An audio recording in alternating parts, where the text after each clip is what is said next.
ये कहानी 1995 की सर्दियों की है, जब बीजिंग की रातें कोहरे और ठंडी हवाओं से भरी रहती थीं। उस रात घड़ी में लगभग 11:30 पीएम हो रहे थे। मेट्रो की आखिरी ट्रेन अपने रूट पर निकल चुकी थी। रात की आखिरी ट्रेन में हमेशा कम लोग होते हैं, और उस दिन भी कुछ ही यात्री थे। ट्रेन की लाइट हल्की पीली थी, डिब्बे में अजीब सा सन्नाटा, सिर्फ ट्रैक पर पहियों के घिसने की आवाज़। खड़ खड़ खड़। सुनसान स्टेशन। ट्रेन एक छोटे से स्टेशन पर रुकी। दरवाजे धीरे से खुले। कोई अनाउंसमेंट नहीं, कोई भीड़ नहीं, बस 3 परछाइयां अंदर आईं। 2 लंबे आदमी और उनके बीच एक तीसरा व्यक्ति जिसका सिर नीचे झुका हुआ था। उनके कपड़े अजीब थे, कुछ पुराने ज़माने जैसे, जैसे किसी ऐतिहासिक नाटक से निकले हों। लेकिन सबसे अजीब बात, उनके चेहरे साफ दिखाई नहीं दे रहे थे, जैसे धुंध ने उन्हें ढक रखा हो।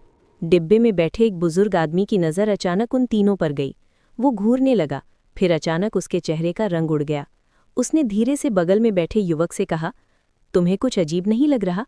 युवक ने देखा, सब सामान्य लगा, लेकिन तभी बुजुर्ग आदमी जोर से चिल्लाया, तुमने मेरा पर्स चुरा लिया। वो युवक पर इल्ज़ाम लगाने लगा। युवक हैरान, मैंने कुछ नहीं किया। डिब्बे में हलचल मच गई। अगले स्टेशन पर ट्रेन रुकी, सिक्योरिटी आई और वो बुजुर्ग आदमी उस युवक को ज़बरदस्ती नीचे उतरवा देता है। दोनों पुलिस के साथ चले जाते हैं। ट्रेन आगे बढ़ जाती है और वो युवक बच जाता है, लेकिन उसे समझ नहीं आता कि बूढ़े ने ऐसा क्यों किया। अगली सुबह खबर आई, वो ट्रेन अपने अंतिम स्टेशन तक पहुंची ही नहीं। कई घंटे बाद वो ट्रेन एक सुरंग के अंदर खड़ी मिली। लाइट बंद, दरवाजे खुले, डिब्बा खाली। लेकिन जांच के दौरान जो मिला वो रोंगटे खड़े कर देने वाला था। डिब्बे में 3 सड़ी गली लाशें पड़ी थीं।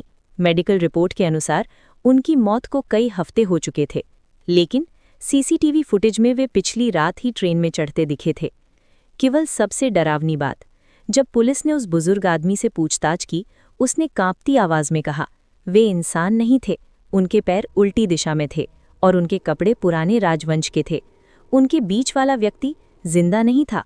उसने कहा कि उसने जानबूझकर झगड़ा किया ताकि वो युवक ट्रेन से उतर जाए, क्योंकि उसे लगा अगला स्टेशन उस युवक का आखिरी स्टेशन हो सकता था। आज भी कहते हैं कि बीजिंग सबवे गोस्ट ट्रेन की कहानी आज भी चीन में सुनाई जाती है। कुछ लोग दावा करते हैं रात के ठीक 11:59 पर एक बिना नंबर की ट्रेन सुरंग से गुजरती है। उसके अंदर हल्की नीली रोशनी होती है और कभी-कभी कांच में 3 धुंधली परछाइयां दिखती हैं, लेकिन जब दरवाज़ा खुलता है अंदर कोई नहीं होता। नोट: इस घटना का कोई आधिकारिक रिकॉर्ड नहीं है। सरकारी रिपोर्ट में ऐसी किसी घटना की पुष्टि नहीं हुई, लेकिन लोक कथाओं और इंटरनेट फोरम्स पर ये कहानी